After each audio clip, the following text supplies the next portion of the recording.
Hello everyone, welcome to my YouTube channel. I hope you all are well. Today we begin a serious and thoughtful discussion about a question that has captured global attention and raised concern across capitals, financial markets, and diplomatic institutions. And I want you to imagine a dramatic moment late at night in the Middle East, when reports suddenly confirmed that the United States had aligned with Israel in carrying out military strikes against targets inside Iran. And within minutes, governments began emergency meetings, analysts started evaluating risks, and millions of people around the world wondered whether this was a limited action or the beginning of a much larger geopolitical shift.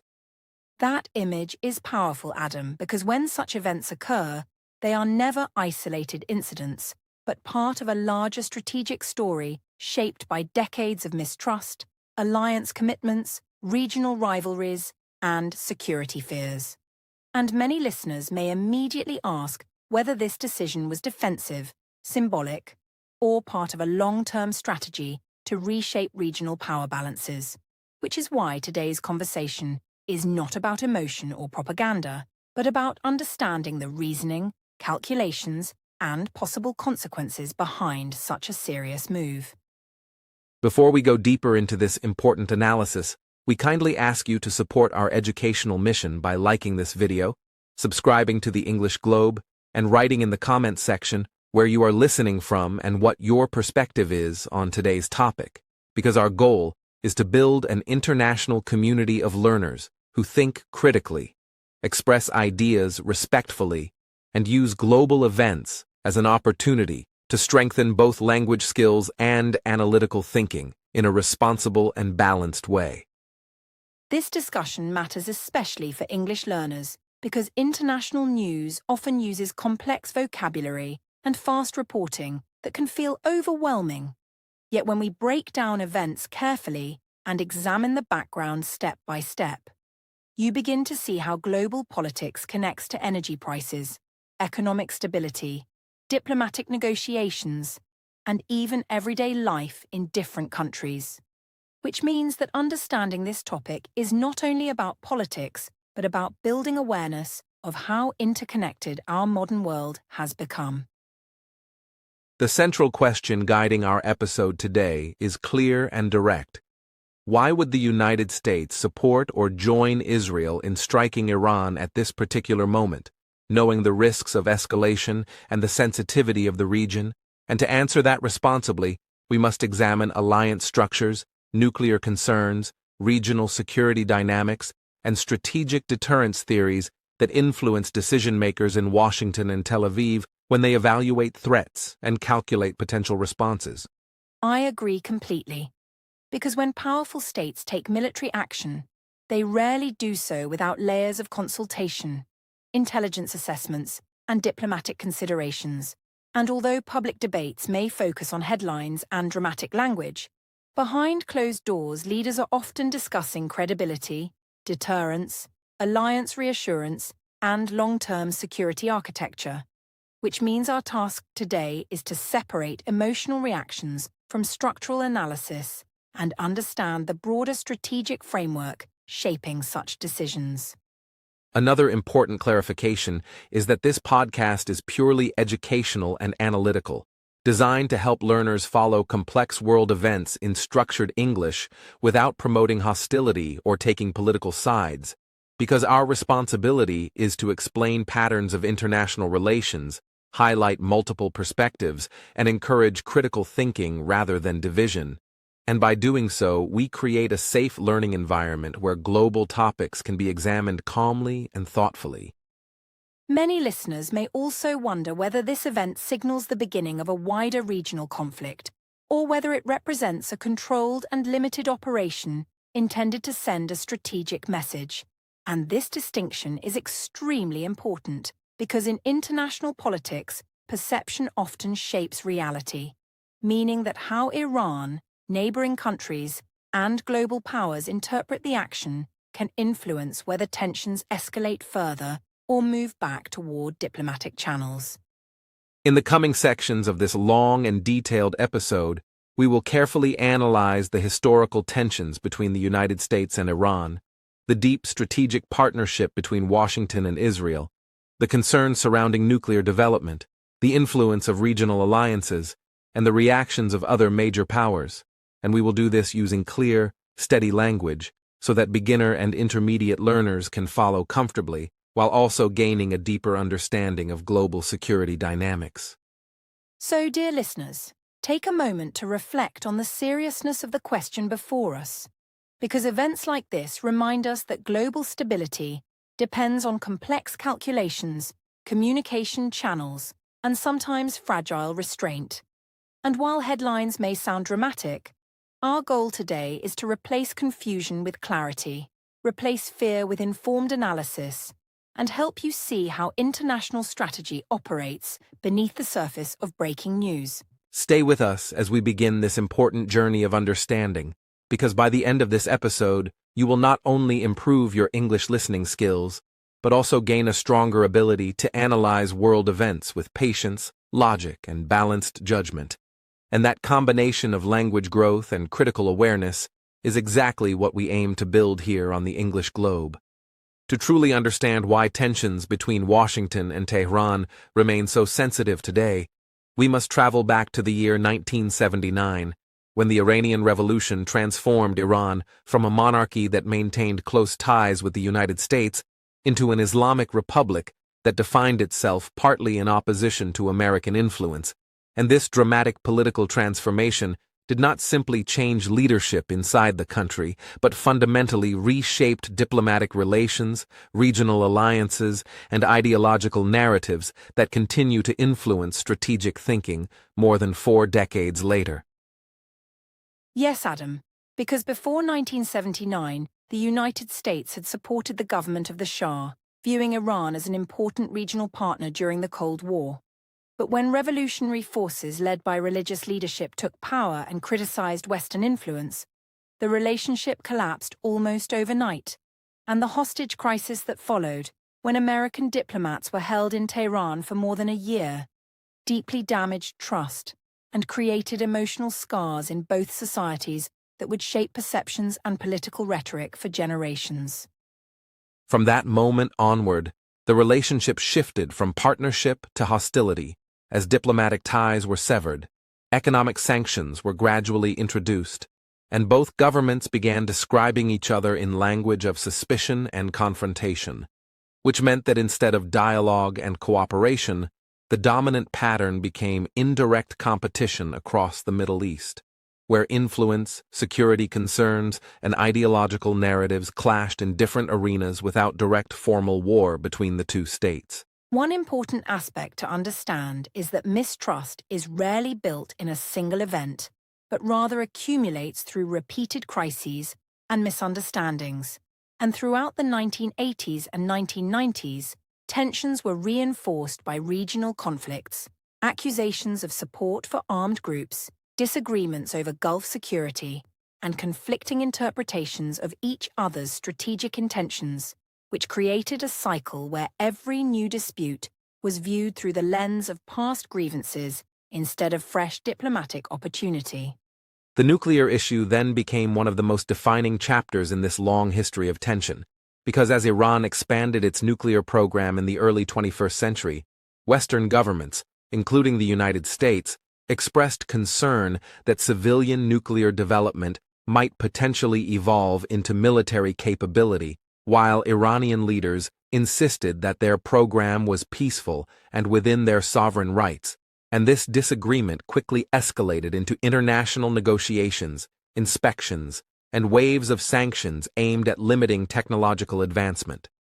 Sanctions became a central tool in this dispute, as the United States and its partners imposed restrictions on banking, oil exports, and international trade in order to pressure Tehran into accepting limitations on its nuclear activities. And these economic measures had serious consequences for Iran's economy, while also increasing domestic political debates inside the country, which further complicated diplomatic engagement because national pride, economic hardship, and security concerns became deeply interconnected.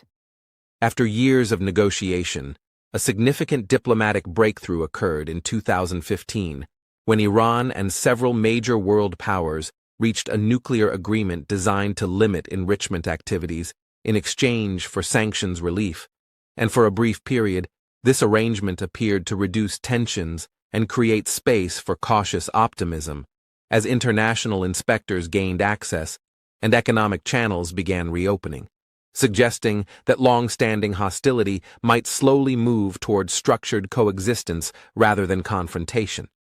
However, diplomatic agreements are vulnerable to political change, and when the United States later withdrew from the nuclear arrangement and reimposed sanctions, tensions escalated once again, with Iran gradually reducing its compliance commitments and regional rhetoric becoming sharper, which demonstrated how fragile trust can be when it has never been fully rebuilt, and how quickly progress can reverse when strategic calculations shift in domestic political environments. This pattern of agreement, withdrawal, sanction, and response created an atmosphere in which both sides questioned the reliability of the other, and once credibility becomes uncertain in international politics, every new crisis is interpreted through suspicion, meaning that even defensive actions may be perceived as aggressive signals, and even diplomatic gestures may be viewed as tactical maneuvers rather than genuine compromise. That is exactly why history shapes present decisions so strongly, because policymakers do not operate in isolation from the past, but carry institutional memories, intelligence assessments, and political narratives that influence how they interpret risk. And when Washington evaluates Iranian activities today, it does so with decades of accumulated mistrust, just as Tehran evaluates American actions through its own historical experience of sanctions, isolation, and perceived external pressure. We must also recognize that regional dynamics intensified this mistrust, since Iran expanded its influence in countries such as Iraq and Syria over the years, while the United States strengthened partnerships with regional rivals of Tehran, creating a competitive security environment where indirect confrontation became normalized, and when strategic rivalry becomes embedded in multiple theaters simultaneously, it becomes increasingly difficult to separate one specific incident from the broader geopolitical contest. In addition, domestic politics inside both countries have often limited the space for compromise, because leaders must respond not only to international pressures, but also to internal constituencies, public opinion, and institutional power structures, which means that even when diplomacy appears possible, leaders may fear that concessions will be interpreted as weakness, and that concern further reinforces cautious and sometimes confrontational approaches. All of these historical layers explain why mistrust between Washington and Tehran has never fully disappeared, because it is built not only on ideological differences, but also on repeated cycles of sanction and retaliation, diplomatic opening and breakdown, regional competition and security fear, and when such patterns continue over decades, they create what international relations scholars describe as a structural rivalry rather than a temporary disagreement. For our listeners, the key lesson is that current events rarely emerge suddenly without background, because what we see in headlines today is often the visible surface of much deeper historical currents. And by understanding the revolution of 1979, the hostage crisis, the nuclear negotiations, the sanctions regime, and the withdrawal from agreements, you can better interpret why recent military coordination between the United States and Israel against Iranian targets is viewed through such a serious and cautious lens. This historical perspective does not justify or condemn any side, but instead provides analytical clarity, reminding us that strategic decisions are influenced by memory, experience, and accumulated distrust, and without acknowledging this long timeline, it would be impossible to fully answer our central question about why cooperation between Washington and Israel might emerge at moments of heightened tension involving Iran. As we move forward in this episode, keep in mind that history is not only a record of past events, but a framework that shapes expectations about the future. And when mistrust persists across generations, it narrows the space for diplomatic optimism while widening the space for strategic caution. Which is why understanding this historical chapter is essential for evaluating present-day decisions calmly and intelligently. To understand why the United States often aligns closely with Israel during moments of regional tension, we must examine the structure of their long-standing strategic partnership, which has developed over decades through military cooperation, intelligence sharing, diplomatic coordination, and congressional support, creating a relationship that is not temporary or symbolic, but deeply institutionalized within defense planning, technological development, and regional security calculations that influence how Washington responds when Israel perceives a serious threat. Yes, Adam, because this alliance is not simply based on political statements or public speeches, but on structured agreements, joint military exercises, advanced defense technology collaboration, and regular intelligence exchanges that allow both countries to coordinate rapidly during crises, which means that when security risks emerge in the Middle East, communication channels are already active and strategic assessments are often shared in real time rather than developed separately. One of the most visible aspects of this cooperation is military assistance, as the United States provides Israel with advanced defense systems, aircraft technology, and missile interception capabilities designed to strengthen deterrence and defensive readiness. And this support reflects Washington's long-standing policy of ensuring that Israel maintains what is often described as a qualitative military edge in the region, meaning the ability to defend itself effectively against potential adversaries. Beyond equipment and funding, intelligence cooperation plays a central role in this partnership, because both countries collect and analyze information related to regional security threats, missile development, armed group movements, and technological advancements. And by combining intelligence resources, they increase their ability to anticipate risks, assess intentions, and design coordinated responses that aim to prevent escalation rather than react blindly to sudden developments. When discussing Iran specifically, shared concerns about Tehran's regional influence have often strengthened coordination between Washington and Tel Aviv, particularly regarding Iran's involvement in neighboring states and its support for non-state actors that Israel considers hostile. And from a strategic perspective, the United States views stability in the Middle East as closely tied to the security of its allies, meaning that perceived threats to Israel can quickly become part of broader American security calculations. In simple geopolitical terms, alliances function like security networks where members expect support in moments of crisis, because credibility is central to maintaining trust within the alliance structure. And if one partner hesitates during a serious confrontation, it may weaken the perception of reliability, which can influence not only that specific relationship, but also how other allies around the world evaluate the dependability of American commitments. This brings us to the concept of deterrence, which is based on the idea that visible unity between allies can discourage adversaries from escalating further. Because when a state knows that its opponent is backed by a powerful partner, it must calculate the risks of facing a broader coalition rather than a single country acting alone, and therefore coordinated action can be interpreted as a signal intended to prevent larger conflict rather than provoke it. However, alliance politics can also create complex pressures, because when one partner perceives an urgent threat, it may expect diplomatic or even military backing from the other. And this expectation can influence decision-making timelines, strategic messaging, and crisis management approaches, especially if leaders believe that hesitation could undermine deterrence credibility or encourage further regional assertiveness from rivals. Another important dimension is domestic political support within the United States for maintaining a strong relationship with Israel, as bipartisan backing in Congress has historically reinforced military assistance packages and diplomatic coordination, which means that strategic alignment is not only a foreign policy calculation, but also connected to internal political consensus regarding Middle Eastern security architecture and long-term alliance commitments. We should also remember that alliances are not identical to automatic approval of every action, because even close partners sometimes disagree on tactics or timing. Yet the overall structure of cooperation often ensures that disagreements are managed privately rather than publicly, preserving the broader image of unity that is central to sustaining deterrence and reassuring other regional actors who monitor alliance strength carefully.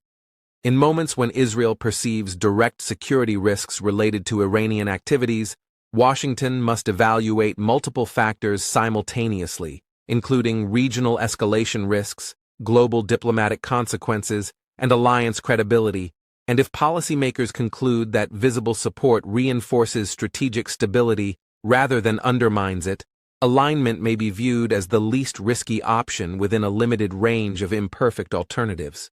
From a broader geopolitical perspective, alliances shape decision-making because they create expectations, obligations, and shared strategic planning frameworks that narrow the space for neutrality during high-stakes crises, and when security institutions, military planners, and intelligence communities have worked closely for decades, coordination becomes not an extraordinary step,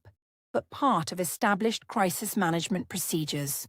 Ultimately, understanding the U.S.-Israel strategic alliance helps explain why joint or supportive actions are often interpreted as consistent with long-standing policy, rather than sudden departures from tradition, because the partnership has evolved into a structured security relationship where cooperation during tense moments is embedded within strategic doctrine and reinforced by institutional continuity across changing administrations. For our listeners, the key takeaway is that alliance politics is less about emotion and more about credibility, deterrence, and long-term planning. And when evaluating why the United States might align with Israel in confronting perceived threats from Iran, we must view the situation not as a spontaneous reaction, but as part of a broader alliance framework that has been shaped by decades of military cooperation, intelligence integration, and shared strategic concerns. To understand the broader strategic picture, we must examine how Iran has expanded its influence across several parts of the Middle East over the past 2 decades, particularly in Lebanon, Syria, Iraq, and Yemen. Because Tehran's regional approach is not limited to traditional diplomacy, but includes political partnerships, security cooperation with non-state actors, and economic ties that together form a network of influence designed to strengthen its position and deter external pressure.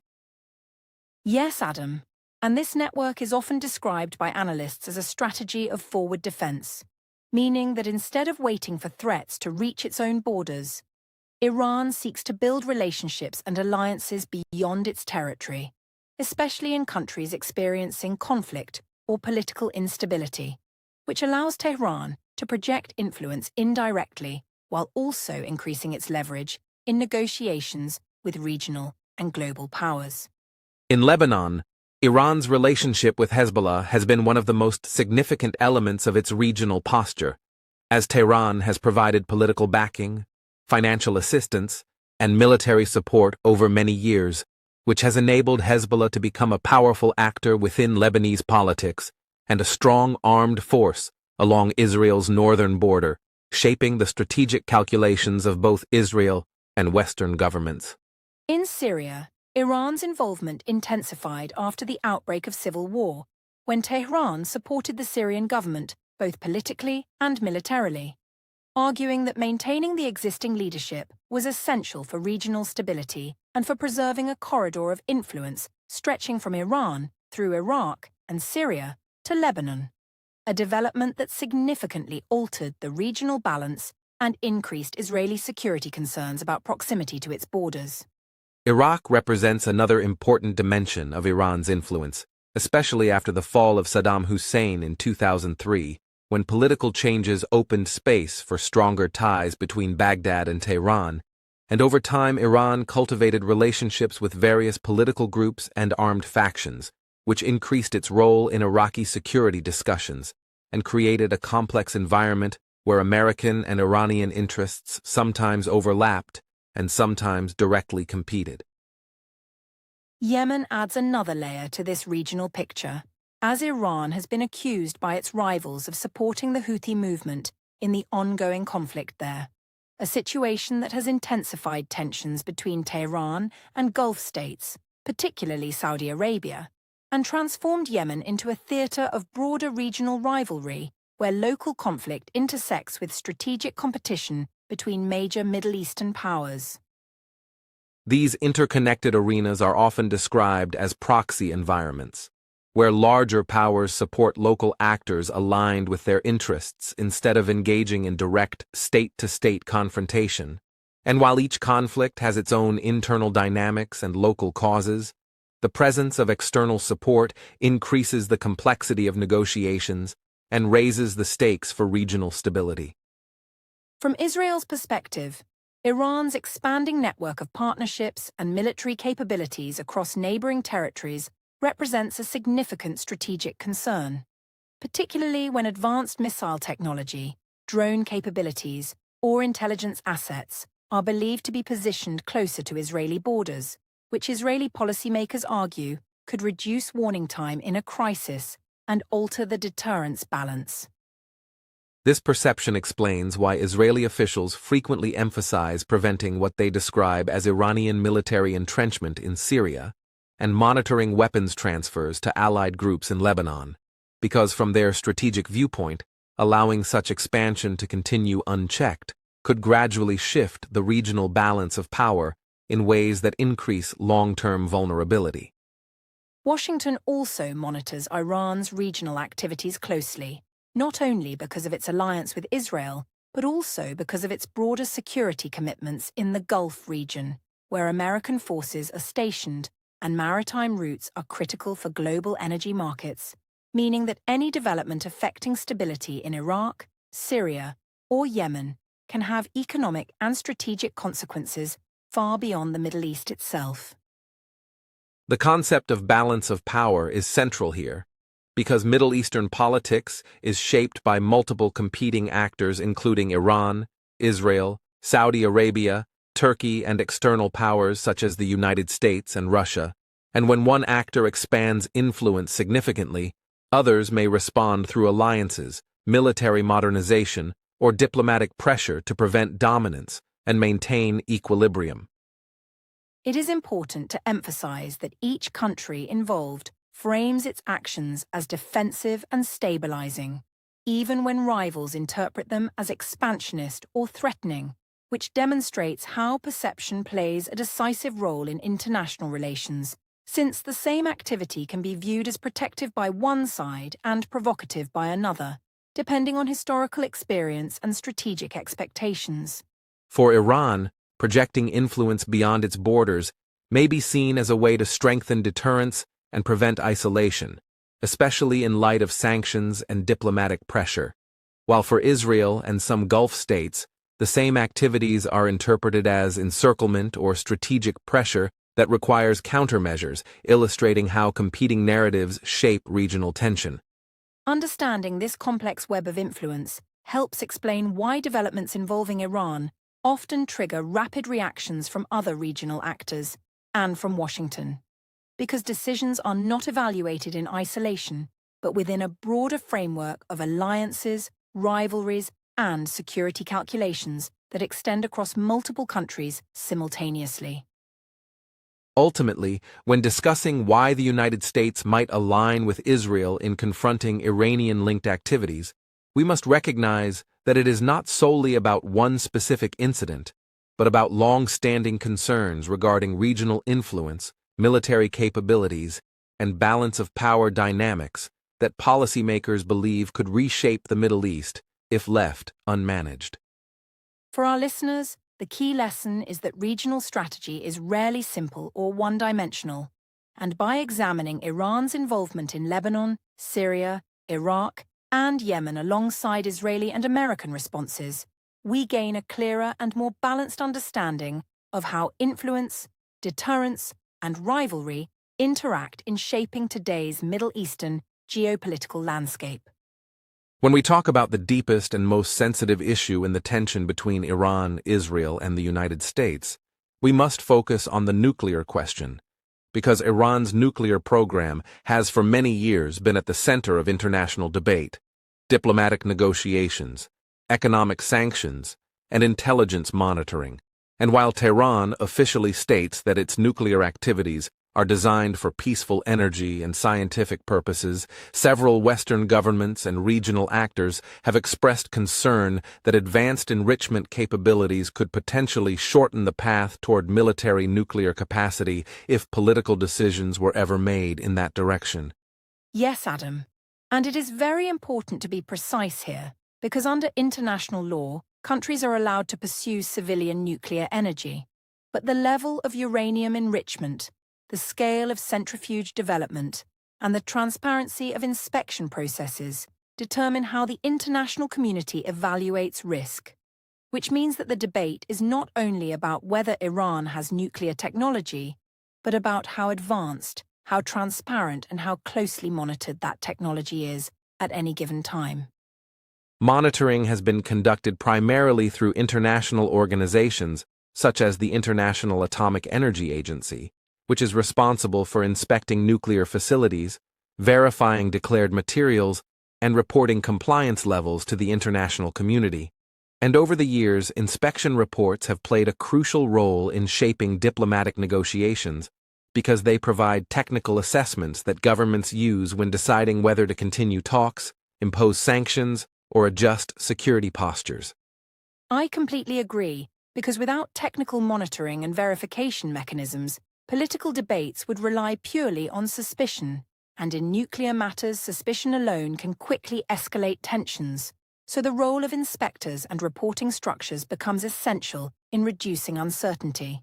even though disagreements often remain about interpretation, access, and long-term intentions behind specific technological developments. From Israel's strategic perspective, the nuclear issue is framed within what analysts often describe as a doctrine of preemptive security, meaning that Israeli leaders historically emphasize preventing hostile states from acquiring nuclear weapons capability because the country's small geographic size and population concentration create a perception that even a single nuclear strike would represent an existential threat, which makes tolerance for ambiguity extremely low in Israeli defense planning. That perspective explains why Israeli officials frequently speak about preventing what they call a point of no return in enrichment capacity. Because once a country reaches a certain technological threshold, the time required to assemble a weapon could theoretically shorten significantly. And even if such a weapon is never built, the mere possibility may alter regional deterrence balances and psychological calculations among neighboring states. The United States, on the other hand, frames the issue within a broader global non-proliferation architecture, because Washington has long supported international efforts to prevent the spread of nuclear weapons beyond the existing nuclear-armed states, arguing that additional nuclear powers increase the risk of miscalculation, arms races, and accidental escalation, especially in regions already characterized by historical rivalries and unresolved disputes. Yes, and I think this is a key point, because when policymakers talk about nuclear proliferation, they are not only thinking about one country in isolation, but about regional domino effects. Since if one state acquires nuclear capability, its rivals may feel pressured to pursue similar technology, and this chain reaction could gradually weaken global non-proliferation norms that have been built over decades through treaties, inspections, and diplomatic frameworks. It is also important to distinguish between three strategic concepts that are often confused in public discussion: prevention, deterrence, and escalation, because prevention refers to actions taken to stop a capability from emerging in the first place. Deterrence refers to discouraging use through the threat of consequences, and escalation refers to the process by which responses increase in intensity and potentially expand beyond initial intentions. That distinction is extremely important, Adam, because when states believe that prevention is no longer possible, they may shift toward deterrence strategies. But if they believe that deterrence is unreliable due to ideological hostility or lack of communication channels, they might consider preventive measures earlier in the timeline, which shows how nuclear fears can significantly change military calculations compared to conventional security disputes. I agree with you, because nuclear capability is unique in its destructive potential and symbolic power. meaning that even incremental technological progress can produce disproportionate strategic anxiety. And this anxiety influences alliance coordination, military readiness levels, and diplomatic urgency, especially when intelligence assessments suggest rapid advancement or reduced transparency. Another factor shaping calculations is uncertainty, because in nuclear matters, incomplete information creates space for worst-case scenario planning, and leaders often prefer to prepare for the most dangerous possibility rather than the most optimistic one, which can push decision-making toward caution, visible signaling, and sometimes controversial actions intended to demonstrate resolve. This is why the nuclear question remains central to understanding any coordinated action involving Israel and the United States in relation to Iran, because even if immediate triggers involve regional incidents, the long-term strategic background includes concerns about technological thresholds, verification limits, and credibility of commitments within both deterrence and prevention frameworks. For our listeners, the key lesson is that nuclear strategy is not driven by emotion, but by calculations about time, capability, transparency, and trust. And when trust has been fragile for decades, even small changes in enrichment levels or inspection access can be interpreted as significant shifts in strategic posture, which in turn influence how other states respond diplomatically or militarily. Ultimately, whether one supports diplomatic engagement or stricter preventive policies, most policymakers across different countries agree on one fundamental principle, which is that nuclear proliferation in a volatile region increases complexity and reduces margin for error, and that shared concern explains why the nuclear issue continues to shape alliance behavior, crisis management, and long-term planning in the Middle East. And as we continue our analysis, remember that nuclear fears amplify every other disagreement.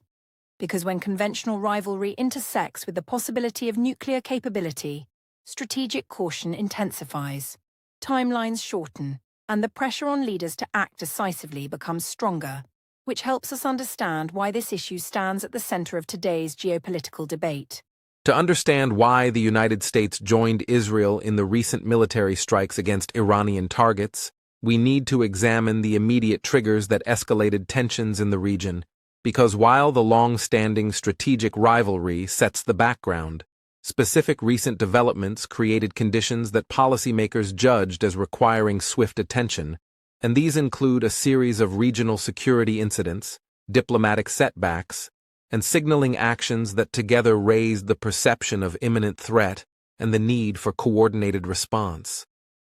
Exactly, Adam. And one of the key elements has been the breakdown of diplomatic channels in recent years, where negotiations over nuclear compliance, inspections, and sanctions fail to produce lasting agreements, which means that opportunities for dialogue and de-escalation were limited, leaving states with few tools to influence behavior through diplomacy alone, and creating an environment in which rapid military action could be considered by some as a necessary measure to reinforce strategic credibility. Several regional incidents acted as catalysts for this escalation, including attacks on shipping routes in the Gulf, drone strikes against Allied installations, and reports of military buildup near contested borders, which, when combined with public statements from Tehran emphasizing sovereignty and deterrence, heightened Israel's sense of urgency to prevent perceived threats from taking root, and also put Washington in a position where visible alignment could demonstrate support for a key regional partner. I agree, Adam, and we also have to consider the role of official statements from both Washington and Tel Aviv in shaping the narrative, because political leaders have emphasized that the action was meant to address immediate security risks and deter further destabilization, while carefully framing it to signal that escalation is not the primary goal, which highlights how messaging is used to influence both domestic audiences and international observers during tense situations. From a strategic perspective, there is ongoing debate among analysts about whether the coordinated strikes should be classified as defensive, strategic signaling, or escalation, because in military terms, the line between these categories can be subtle, and the same action may serve multiple purposes simultaneously. It can remove a threat, demonstrate alliance unity, and send a warning about consequences, all while stopping short of provoking full-scale conflict. Yes, and this complexity is part of why understanding the immediate triggers is so important, because surface-level reports often focus on the dramatic images of explosions or missile trajectories. But beneath the headlines, policymakers weigh a mixture of intelligence reports, risk calculations, regional alliances, and international reactions, which collectively determine whether a strike is proportionate, limited, or potentially a first step in broader escalation. One critical point is that the timing of the strikes coincided with heightened regional tensions, including incidents in border areas and reported movements of advanced missile systems, which may have led both Israel and the United States to believe that rapid action could prevent a larger confrontation later, essentially framing the operation as proactive rather than reactive, and emphasizing the principle of acting when windows of opportunity for containment are open. I completely agree, Adam. And it is also worth noting that both countries were signaling not only to Tehran, but to other regional actors that alliance coordination remains strong, which serves a deterrent function by demonstrating that threats to one partner can trigger unified responses. And this signaling is carefully calibrated to avoid unnecessary escalation while reinforcing credibility. The question many observers ask now is whether this action was limited or the start of something larger, because while the immediate strikes may have targeted specific installations, the broader context suggests that both sides remain on alert and that each move will be interpreted through the lens of historical mistrust, nuclear concerns, and regional competition, meaning that even a single limited strike can have cascading strategic implications if misperceived. Exactly, and this is why careful analysis of the triggers is essential, because understanding the combination of recent incidents,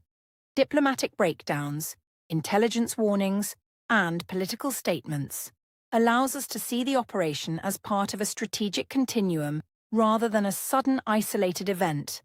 and helps listeners interpret both short-term outcomes and potential long-term effects in a calm, evidence-based way. Ultimately, the immediate triggers reveal how fragile the security environment in the Middle East can be, where multiple actors, competing interests, and decades of history converge to create moments in which decisions are accelerated, options are limited, and visible coordination between allies can serve as both a deterrent and a stabilizing signal, depending on how other regional and global powers interpret the action. For our listeners, the lesson is that escalation rarely happens without warning signs, and by examining these recent developments, we can appreciate how strategy, intelligence, and alliance considerations combine to influence decisions in real time, helping us understand the reasoning behind actions that may otherwise seem sudden or unexpected. As we move to the next section, we will explore the potential global consequences of these actions, considering economic, diplomatic, and security dimensions, and we will continue to analyze the situation calmly and carefully so that English learners can follow both the language and the strategic reasoning behind major international decisions. When discussing the recent escalation involving Iran, Israel, and the United States, it is essential to consider the broader global reactions, because in today's interconnected world, any regional conflict immediately draws attention from major powers, financial markets, and international institutions, and the responses from Europe, Russia, China, and Gulf countries illustrate how different priorities, alliances, and historical relationships shape interpretations of the same event across the globe. Yes, Adam. And one of the first groups to react were European countries, particularly members of the European Union, which emphasized diplomatic restraint, urging dialogue, and de-escalation, while also expressing concern about the potential for civilian harm and disruption to trade routes, because Europe maintains strong economic and energy ties with both the Middle East and the United States, making it imperative for policymakers to balance alliance commitments with the goal of regional stability. European diplomats highlighted the importance of multilateral frameworks, insisting that continued engagement through organizations like the United Nations and the International Atomic Energy Agency is necessary to reduce tension, and their statements often reflect both ethical considerations about conflict prevention and practical concerns about energy security, as disruptions in the Gulf region could directly affect European oil and gas supplies. Meanwhile, Russia and China responded with caution but firmness, emphasizing respect for sovereignty and warning against unilateral actions that could destabilize the region, because both countries have long-standing relationships with Iran and broader strategic interests in maintaining influence in the Middle East. And they often view American and Israeli interventions as challenges to the existing balance of power, which informs their public and private messaging in global forums. Russia, in particular, has historically used diplomatic and military channels to project influence in the Middle East, while China emphasizes non-interference but is highly attentive to energy security and trade continuity. And their reactions show that even when major powers avoid direct confrontation, their positions send signals about potential support, pressure, or restraint, which can influence decisions by regional actors in Tehran, Riyadh, or Tel Aviv. The Gulf countries also have strong security concerns because nations such as Saudi Arabia, the United Arab Emirates, and Qatar monitor Iranian activity closely, balancing fears of regional influence with strategic alignment toward the United States. And they must consider both the threat posed by Iran's military reach and the risk of retaliatory escalation that could affect critical infrastructure, shipping lanes, and civilian populations. The impact on global oil markets was almost immediate, as reports of strikes and heightened tensions caused fluctuations in prices, reflecting the region's critical role in energy supply, and even temporary disruptions or fears of disruption in the Gulf can ripple through economies worldwide, affecting manufacturing, transportation, and commodity markets far beyond the Middle East itself. United Nations officials also weighed in, calling for calm, urging compliance with international law, and emphasizing the importance of dialogue, because the UN's role as a global forum allows smaller and medium-sized states to influence discussions, while also providing a platform to hold powerful states accountable. And this level of international attention reinforces the reality that regional conflicts have global consequences. One interesting observation is that each major power frames its response according to its own strategic and economic priorities, meaning that what looks like disagreement is often a reflection of differing interests. Europe seeks stability for trade and energy, Russia and China seek influence and strategic leverage,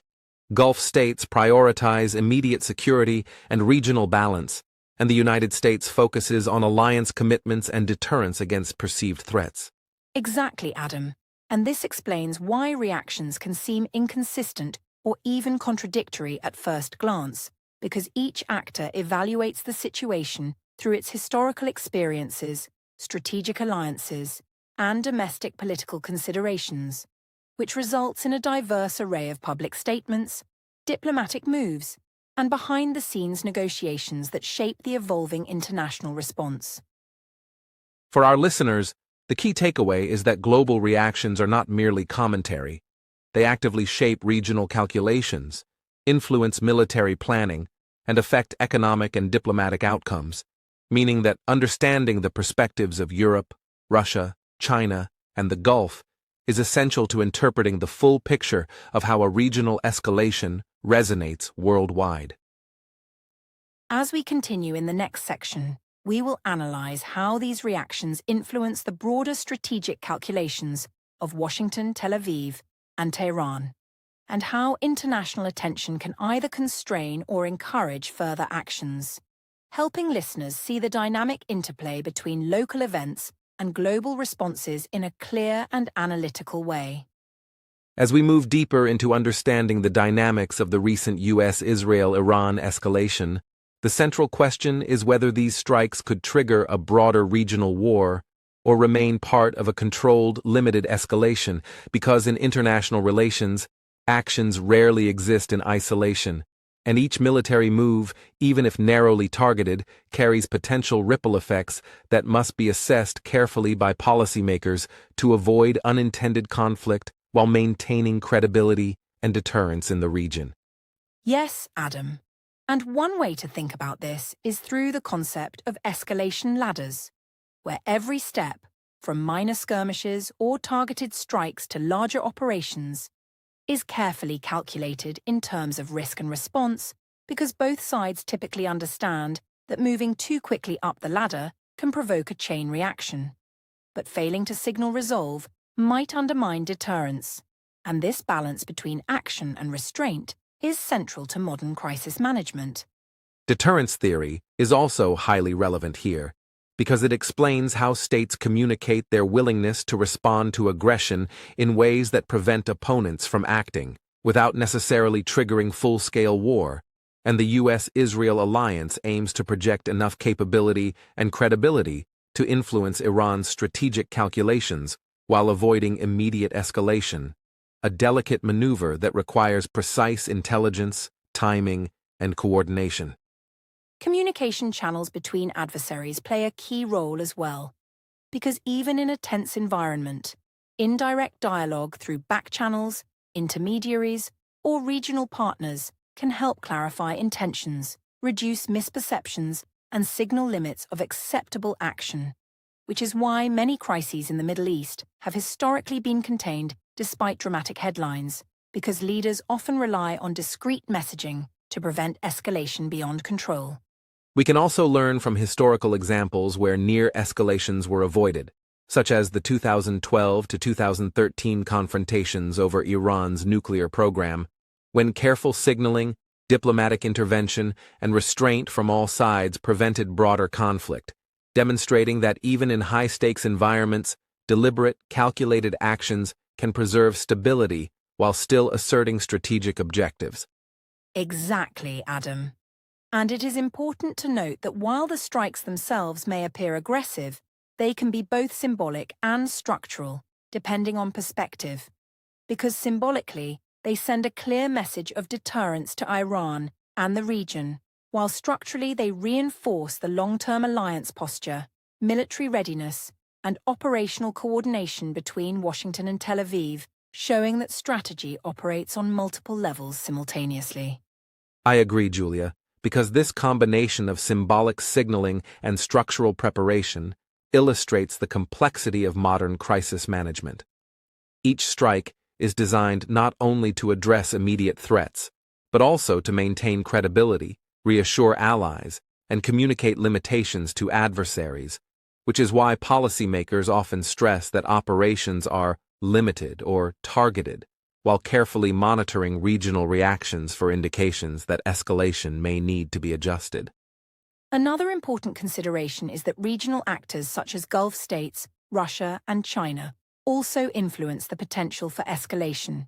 because their responses, military posture, and diplomatic messaging either constrain or embolden local actors. And when multiple powers are involved, the risk calculus becomes more complex, increasing the need for controlled communication and strategic patience to prevent misunderstandings from spiraling into conflict. For our listeners, understanding whether these strikes are part of controlled escalation or a precursor to wider war requires looking at both the immediate tactical objectives and the broader strategic context, including alliance commitments, deterrence credibility, historical patterns, and communication channels, because the same action can serve multiple purposes, signaling resolve, disrupting capabilities, or testing regional reactions. Ultimately, the key takeaway is that the risk of regional war is always present in such crises.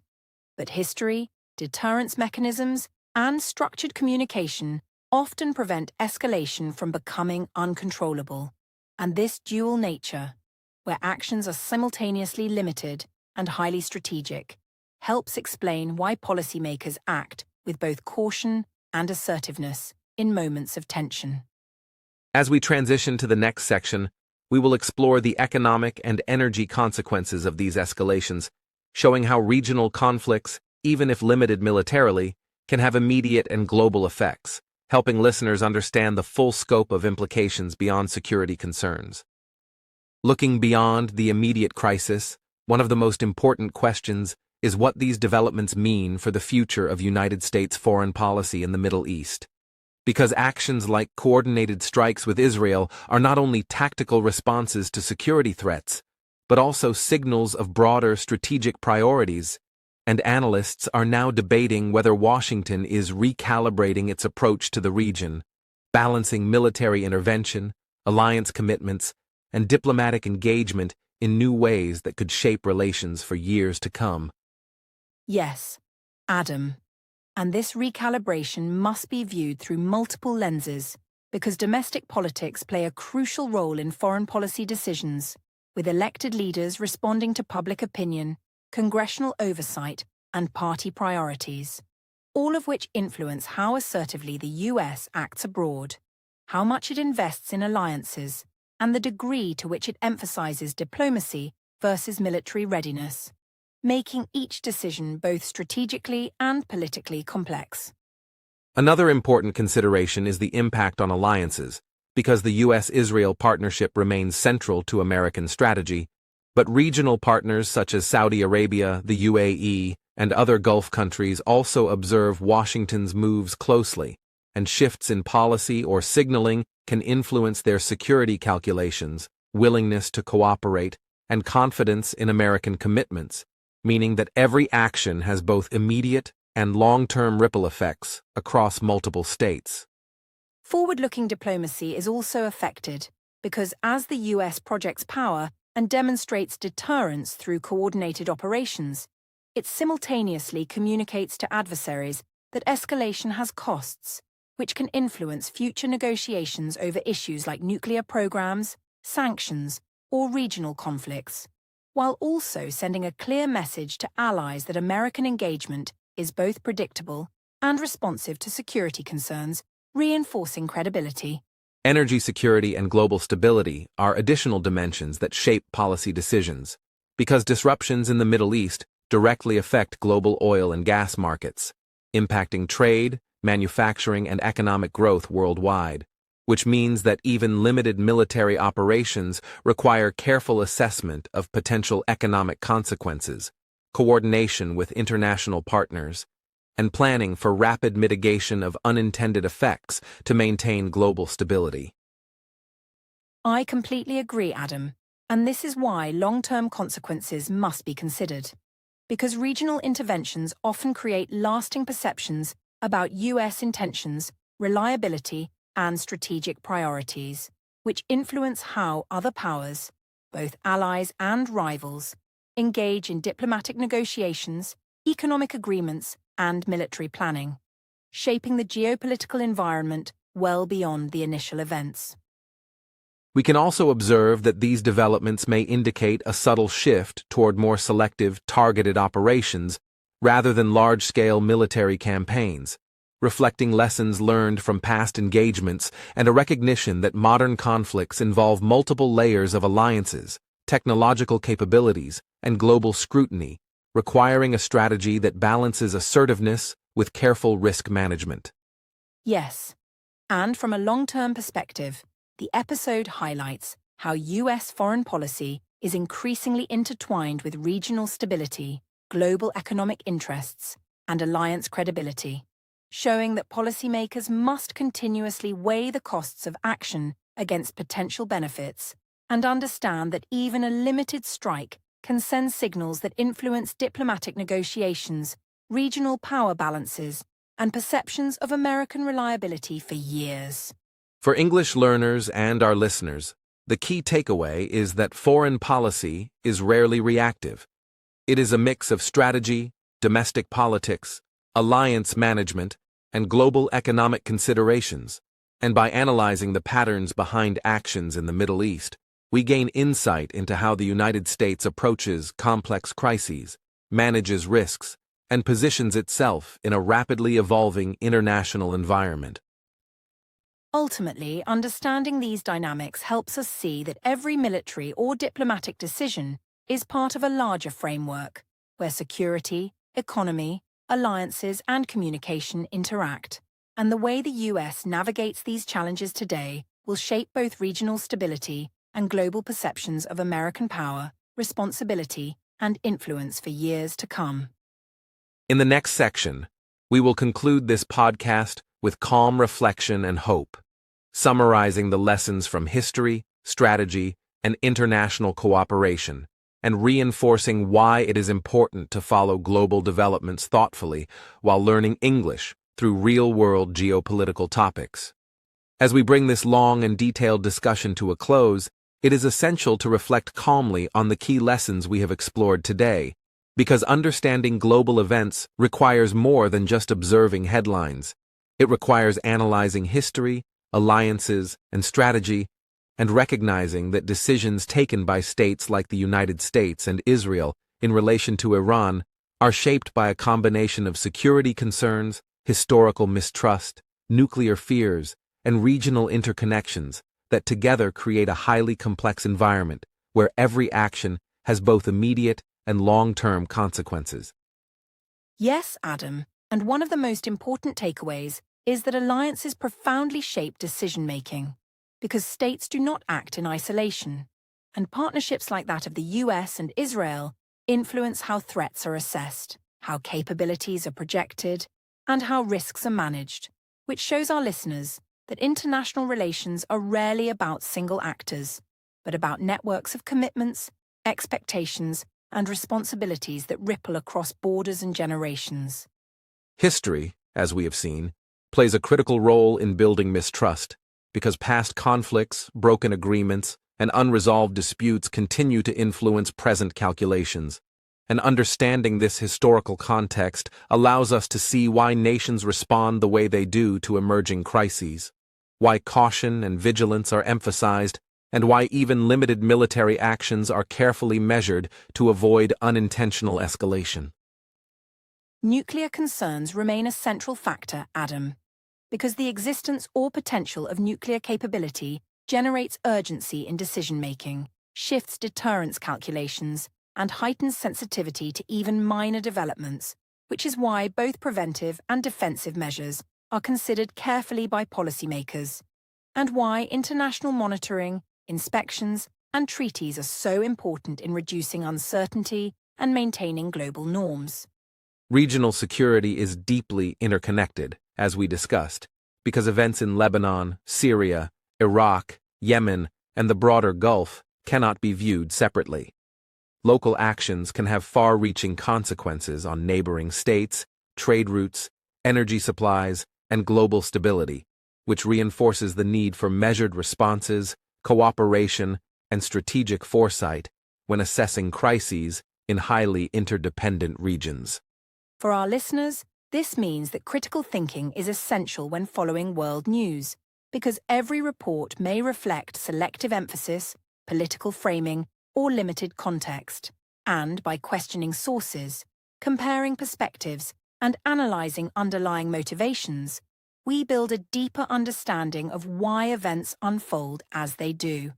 while also practicing English comprehension through meaningful, real-world content that connects language learning to global awareness. Indeed, Julia, and it is equally important to remember that diplomacy is always possible, even in the most tense situations, because dialogue, negotiation, and multilateral frameworks can prevent conflict from escalating, build trust gradually, and create pathways toward stability, showing that power does not always need to be expressed through force, and that careful, informed engagement remains the cornerstone of long-term security and cooperation. We also encourage listeners to continue following international events in English,